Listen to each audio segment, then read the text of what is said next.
আজকে জনসংযোগ আছে, বিভিন্ন সময় বিভিন্ন জায়গায় যাই, অফিসেও বসি। আজকে আমাদের অফিসে মাঝেরহাট এমএলএ কার্যালয়ে মানুষের অনেক অভাব অভিযোগ আছে, সেগুলো শুনছি। দেখুন এখানে আসলাম, যেমন একটা গুরুত্বপূর্ণ বিষয় যেটা হচ্ছে যে জমির দলিল পর্চা ছিল, রাতারাতি নাম চেঞ্জ করে দিয়ে সেটা দখল নিয়ে অপচেষ্টা চলছে। 144 করেছে, সেখানেও নাকি কোনো কাজ হচ্ছে না। ইনজাংশন আছে, সেখানেও নাকি কাজ হচ্ছে না। থানা পুলিশকে জানিয়েছে, তাও কোনো পদক্ষেপ গ্রহণ করছে না। উল্টে তার কৃষিজ জমিতে মাটি ফেলে ভরাট করছে। এই ধরনের অভিযোগ, এটা কিভাবে সুরাহা করা যায় তারও একটা অভিযোগ শুনলাম। পরবর্তীতে কি করা যাবে তাকে বলেছি, তার নাম ফোননামা নিয়েছে, আর আইনের বিশেষজ্ঞ যারা আছে তাদের সাথে কথা বলবো। আচ্ছা, বিশেষভাবে সক্ষম যাকে আমরা সহজেই বলে ডিসাবিলিটি বলি বা ডিসাবেল বলি যাদেরকে, বা প্রতিবন্ধী আমরা বলি, অ্যাকচুয়ালি কিন্তু বিশেষভাবে সক্ষম তাদেরকে বলি আমরা। তা প্রতিবন্ধী কার্ড পাচ্ছে না। মানবিক ভাতা একটা রাজ্য সরকারের আছে, সেটা বা কেন্দ্র সরকার বা রাজ্য সরকারের যে প্রকল্পগুলো আছে সেগুলো পেতে পারে। যখন সে প্রতিবন্ধী কার্ড পাবে সে পাচ্ছে না। এই ধরনের ইভেন বিভিন্ন সার্টিফিকেট থেকে শুরু করে রেসিডেন্সিয়াল সার্টিফিকেট এবং অনেক সমস্যা আছে। কে মেডিকেলে ভর্তি আছে তার শুরু হওয়ার জন্য অনেক সমস্যা নিয়ে আসে, সেগুলো সমাধান করার চেষ্টা করছি। আজকে লোকসভাতে বাজেট পেয়েছে, সাধারণ মানুষ কতটা সুবিধা পাবে বা সুবিধা পাবে না? শিক্ষা, স্বাস্থ্য, কর্মসংস্থানের নির্দিষ্ট কোনো রূপরেখা দেখতে পেলাম না। দেশের স্বাস্থ্য ব্যবস্থা কোন জায়গায় দাঁড়িয়ে আছে কোভিডকালে আমরা দেখতে পেয়েছি, কিভাবে আমরা সাফার করেছি। শিক্ষা ব্যবস্থার কোনো সুনির্দিষ্ট কোনো রূপরেখা দেখতে পেলাম না। ভারতবর্ষে প্রায় লক্ষাধিক স্কুল বন্ধ হয়ে গিয়েছে বিগত কয়েকটা বছরে, সেটাকে পুনরায় চালুর কথা কোনো শুনতে পেলাম না। অন্তঃসার শূন্য একটা বাজেট।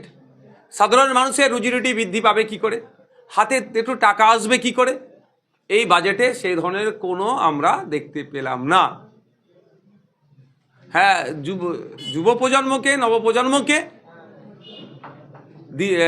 মানে কাছে টানার জন্য কন্টেন্ট ক্রিয়েশনের নামে একটা সাবজেক্ট নিয়ে এসেছে। এর বাইরে আমি সেটা কিছুই দেখতে পাচ্ছি না। শুধুমাত্র এই বাজেট ঋণের ওপরে নির্ভর করছে। আপনারাই তো বলেন যে বাচ্চাদের হাতে ফোন তুলে দেবেন না, পড়াশোনা করে, সেখানে স্কুল কলেজে এই কন্টেন্ট ক্রিয়েটর ল্যাব না, একটা নির্দিষ্ট লেভেল পর্যন্ত এজের ব্যাপার থাকে। ফোন নিয়ে নাড়াচাড়ার ক্ষেত্রেও একটা নির্দিষ্ট এজ আছে। আর এই যে স্কুলে ল্যাবের কথা বলছেন, এক্ষেত্রে পলিসিটা দেখতে হবে কীভাবে পলিসি করেছে। এখন তো সবটা বিরোধী করা উচিত হবে না। কোন লেভেল কি পলিসি তৈরি করছে, এখন ঘোষণা হয়েছে। ঘোষণা মোদিজি অনেক দিয়েছিলেন ক্ষমতায় আসার আগে, 2 কোটি চাকরি বছরে দেবো। 11 বছর হয়ে গেল, 22 কোটি চাকরি পাওয়ার কথা, কিন্তু কত পেয়েছে এখানেই তো প্রশ্ন। ক্ষমতায় আসলে বিদেশ থেকে কালো টাকা ফিরিয়ে নিয়ে এসে অ্যাকাউন্টে 15 লক্ষ করে টাকা দেওয়ার গল্প শুনিয়েছিল, এখন কত টাকা দিয়েছে এটা নিয়ে প্রশ্ন। সুতরাং যে কন্টেন্ট ক্রিয়েশনের নামে যেটা বলছে ল্যাবের কথা, টোটাল পলিসি কি আছে তার উপরে ডিসকাস করা যেতে পারে। এখনো পলিসিটা আমরা দেখতে পাইনি। আসন্ন 2024 বিধানসভা নির্বাচন, ভাঙড়ে তৃণমূল নেতা তথা বিধায়ক কালীপুরে শওকত মোল্লা বারবার হুঁশিয়ারি দিচ্ছে যে আইএসএফ যারা করবে তারা আবার জন্য ঘর পাবে না। পাশাপাশি আইএসএফের এজেন্সি জমি ভাঙড়ে রাখবে না, বিভিন্নভাবে হুঁশিয়ারি দিচ্ছে। ফলে আইএসএফ কতটা প্রস্তুত আছে 2024 বিধানসভা নির্বাচন? 2026-এর বিধানসভা নির্বাচন শুধু ভাঙড় নয়, সারা রাজ্যের মানুষ প্রস্তুত আছে বিজেমূলকে হারাতে। মমতা ব্যানার্জি আর শুভেন্দু অধিকারীর যা চক্করে পশ্চিমবাংলার মানুষ যেভাবে বঞ্চিত হচ্ছে, লাঞ্ছিত হচ্ছে, অপমানিত হচ্ছে, এর জবাব দেবে। এসআইআরের যে লাইন দিয়ে দাঁড়াতে হচ্ছে, এর জন্য দায়িত্ব যেমন মমতা ব্যানার্জি তেমন শুভেন্দু অধিকারীরা। তৃণমূল বিজেপি মিলে নির্বাচন কমিশনকে সামনে রেখে এই ধরনের সব অপকর্ম চালাচ্ছে। সন্দেশখালীতে হঠাৎ দেখলাম যে নট ইন্ডিয়ান সিটিজেন, ডেথ, জীবিতকে ডেথ দেখাচ্ছে, আবার অনেকে নট ইন্ডিয়ান সিটিজেন। আমরা নির্বাচন কমিশনে গিয়ে দেখলাম, যখন ডেপুটেশন দিলাম কথা বললাম, ওরা জানেই না। আর এখন দেখুন সে লিস্ট উদাও হয়ে গেছে। কোথায় পঞ্চায়েতে ঝুলছিল, স্কুলে ঝুলছিল। ওটা পঞ্চায়েত স্কুলে কে ঝুলিয়েছে? পঞ্চায়েতে তৃণমূল পরিচালিত পঞ্চায়েত ওখানে যে কটা আছে, স্কুলেরগুলোর ম্যানেজিং কমিটিতে কারা আছে, বা যে কোনো জায়গায় লিস্টগুলো পাবলিশ করছে, সব তৃণমূল। নাটক হচ্ছে বাংলার মানুষকে, বাংলার মানুষ বুঝতে পারছে না। এই 2.5-3 হাজার মানুষকে হয়রানি করার জন্য, ভয় দেখানোর জন্য, রাজ্যের মানুষকে পেরেশানি করার জন্য নট ইন্ডিয়ান সিটিজেন এটা লিখেছে কে? আমরা সব জানি, বাংলার মানুষও জানে। এবার আসছে ভাঙড়ে তৃণমূল কংগ্রেস প্রথম কি করলো, গুন্ডা মস্তানকে দিয়ে চমকানো ধমকানো মারধর করলো, পেরে উঠতে পারলো না। নিজেদের লোককে ওরা নিজেরাই খুন করলো, আইএসএফ এর নামে দোস্তাপাতে চাইলো, গ্রেফতার হলো বেশ কয়েকটা, আবার ওরা উকিল লাগিয়ে আবার জামিন করিয়ে নিল। এবার থাকলো কি, পুলিশের একটা অংশকে কাজে লাগিয়ে আইএসএফকে আটকানোর চেষ্টা করেছিল, মিথ্যে মামলা টামলা দিচ্ছিল। আমাদের ছেলেটা হাসি মুখে জেলে যাচ্ছে, হাসি মুখে জেল থেকে বার হচ্ছে। কদিন আগে আমাদের ওইদুলকে তাদের উপর আক্রমণ হলো, তার পরিবারের আক্রমণ হলো, আবার তাকে জেলে দিয়েছিল। আমরা তাকে মালা পরিয়ে বাড়ি নিয়ে এসেছি। এটা হচ্ছে না। এবার কি করবে সাধারণ মানুষ, যে তৃণমূল থেকে মুখ ফিরিয়ে নিয়েছে, মুখকে ফিরিয়ে আবার তৃণমূলের দিকে ফিরিয়ে নিয়ে আসার জন্য কি দেখাচ্ছে, যে ভোট মিটে গেলে সব প্রকল্প দেওয়া হবে, এখন আবাস যোজনার বা বাংলার বাড়ি টাকা দেব না। ভোট মিটে যাবার পরে তৃণমূল কংগ্রেস বলে সরকারই থাকবে না পশ্চিমবাংলায়। সারা রাজ্যের মানুষ তৃণমূল আর বিজেপিকে অপোজিশনে আর তৃণমূলকে শাসনে রাখবে না। সুতরাং ভোট মিটে গেলে এদের কোনো ফাংশনই থাকবে না। এরা সরকার আর পার্টিকে গুলিয়ে ফেলছে। কেন এরা গুলাচ্ছে? পায়ের নিচে এদের মাটি নাই, পাশে মানুষেদের নাই।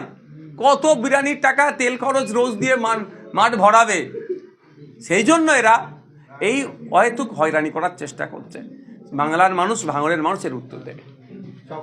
তবে একটা কথা বলবো আমি, এই শওকত সাহেবের বক্তব্যের সাথে তৃণমূল পার্টির মূল্যবোধের সাথে যায় কি যায় না, এটা তৃণমূল কংগ্রেসের সুপ্রিমোদের কাছে আমি জানতে চাই।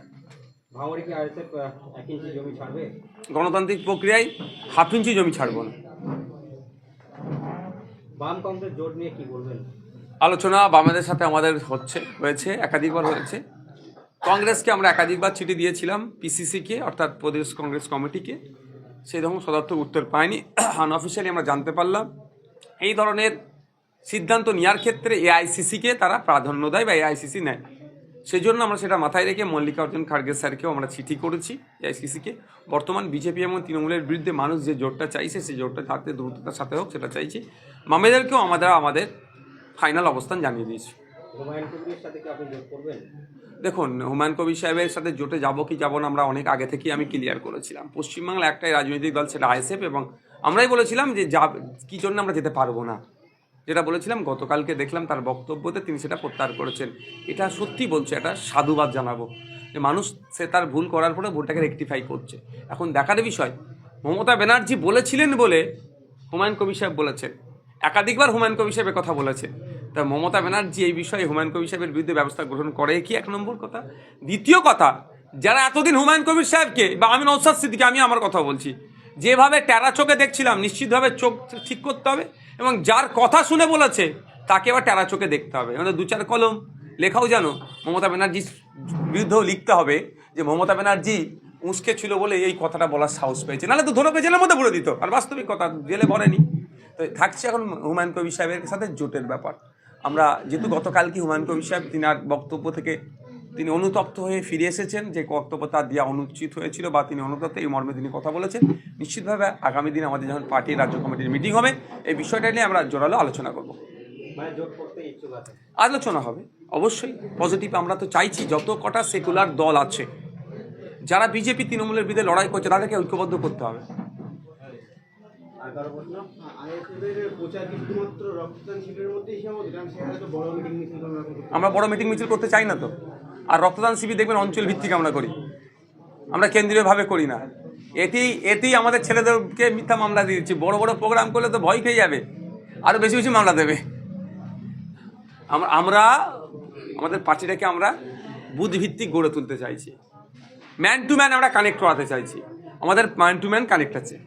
21শে জানুয়ারি আপনারা যে কর্মসূচি করেছিলেন, সেই কর্মসূচি পাল্টা কর্মসূচি করতে চলেছেন তৃণমূল। এখানে যা কলকাতায় যা লোক হয়েছিল তার থেকে ডবল বা বেশি লোক করবে বলে চ্যালেঞ্জ করছেন শওকত মোল্লা আমার বিধানসভা নিয়ে। ভালো কথা তো, ভালো কথা। আমি এর বিরুদ্ধে একদম যাব না। আমরা ঘোষিত করেছিলাম, সারা রাজ্যের মানুষ এসেছে, সারা রাজ্যের মানুষ এসে শহীদ মিনার এবং শহীদ মিনারের বাইরে প্রায় লক্ষাধিক লোক জড়ো হয়েছিল। ভিতরে যা লোক ছিল তার 4-5 গুণ বাইরে লোক ছিল, অনেক গাড়ি ঢুকতেই পারেনি। এটা সারা রাজ্যের মানুষ আমরা ঘোষিত। আর আপনি যেটা বলেন শুধু ভাঙড়ের মানুষকে দেওয়ার থেকে বেশি লোক করাবো, তাহলে নিশ্চিতভাবে সবার আধার কার্ডগুলো একবার করে তুলে দেখাবে। আপনারা মিডিয়ার ভাই, আপনারা একবার বলবেন ভাই তোমাদের একটু আধার কার্ডটা চেক করছে, আধার কার্ডটা দেন কোথাকার মানুষ। ব্যাপারটা হচ্ছে দেখুন, লোকের বদলে লোক জড়োতে হচ্ছে। যে আপনি একটু আগে বলেন রক্তদানের কথা, আমরা যেখানে 2000 ইউনিট রক্ত দিচ্ছি সেই অঞ্চলে 4000 ইউনিট রক্ত করুক, এই কম্পিটিশনে আসবে না। ভাঙড়ের মানুষ, আমি একটা দায়িত্ব নিয়ে বলছি, 1000-500 বার হবে না, বাইরে থেকে নিয়ে আসতে হবে। এখনো কি আপনি মনে করেন দুই দলে এই আইএসএফ এবং তৃণমূলে ভাঙড়ের নেতৃত্ব এখন কি মনে করেন? কেন বলছেন? সেরকম প্রশ্ন উঠে যাচ্ছে যে আইএসএফ এবং তৃণমূলের যে ভাঙড়ের নেতৃত্ব দেখা যাবে শুধু নাই অন্য এলাকার লোকের নেতৃত্ব, এটা প্রশ্ন উঠে। ভাঙড়ের আমাদের প্রতিটা অঞ্চলে 8টা 10টা করে নতুন রাইজিং স্টার তৈরি হচ্ছে, যেটা সারা পশ্চিমবাংলায় কোথাও রুলিং পার্টি বা প্রধান অপোজিশন বিজেপি দেখাতে পারবে না। আমরা আমাদের ফিউচার লিডার তৈরি করার জন্য দেখবেন এত ঘটনা ঘটে, আমাদের ছেলেদেরকে মারে, অন্যায়ভাবে কেস দেয়, তুলে নিয়ে যায়। কোনো দিনের জন্য দেখেছেন আমি থানায় গিয়ে ছাড়িয়ে নিয়ে এসেছি বা থানায় গিয়েছি? আমি যদি থানায় যেয়ে বলি, তাহলে আমার ভাঙড়ের আসাদুল, কারিমুল, ওহিদুল, রাইনুর, ওইদিকে আবুল ফারা ভাই থেকে শুরু করে বিভিন্ন নেতৃত্বরা আর আগামী দিনে পা দাঁড়াতে পারবে না নিজের পায়ে। ওরাই যাবে, ওরাই আইনি লড়াই করবে, ওরাই প্রয়োজনে কোর্টে যাবে, ওরাই মালা পরিয়ে বাড়িতে নিয়ে আসবে। এটা নেতা হয়ে উঠছে না? আপনি কেমন নেতা চাইছেন? মহিকে উঠে দুটো খিস্তি খারাপই করুক, এই নেতা চাইছেন? আমি নেতা তৈরি করতে পারবো না। আমরা হচ্ছে গ্রাসরুট লেভেলের যে পালস বুঝতে পারে সেই নেতা। আমার নেতা কোদালও ধরে মাটিতে, আমার নেতা পেনও ধরে প্রয়োজনে কোর্টে। গাজিয়াবাদে যেখানে এত মানুষ মারা গেল, তারপরে সেখানে বেআইনিভাবে বিভিন্ন জায়গায় ভরাট হচ্ছে, বিভিন্ন নির্মাণ তৈরি হচ্ছে। সরকারের না কনসার্ন নেই, উইদাউট এনি কনসার্ন কোনো জায়গায় এক কোদাল মাটি ওয়েটল্যান্ডে ভরাট করতে পারে না। ওয়েটল্যান্ডকে পুরো ধ্বংস করে দিচ্ছে যারা ওই কাজ করছে। এই কাজে যারা মদত দিচ্ছে, আমি মনে করি তারা দেশদ্রোহী ছাড়া আর কিছু নয়। যদি প্রশ্ন করেন কেন দেশদ্রোহী, 1971 সালে ইরানের রামসার সাইটে যে জলবায়ু নিয়ে যে সম্মেলন হয়েছিল, সেই সম্মেলনে আমার দেশ কমিটমেন্ট করে এসেছিল যেগুলো রামসার সাইটের অন্তর্ভুক্ত হচ্ছে একটা ইঁট পর্যন্ত আমরা গাঁথবো না। আমার দেশ কমিটমেন্ট করে হচ্ছে আন্তর্জাতিক স্তরে, আর আমার দেশে যদি সেই কমিটমেন্ট ব্রেক করে তাহলে আন্তর্জাতিক স্তরে আমার দেশের মাথা হ্যাট হচ্ছে। তাহলে আমাদের মধ্যে কারো কার্যক্রমে যদি আমার দেশের মাথা হ্যাট হয়, তাহলে সে দেশদ্রোহী ছাড়া আর কিছু হতে পারে না। এবার রাজ্য প্রশাসন বিরুদ্ধে ব্যবস্থা গ্রহণ করুন।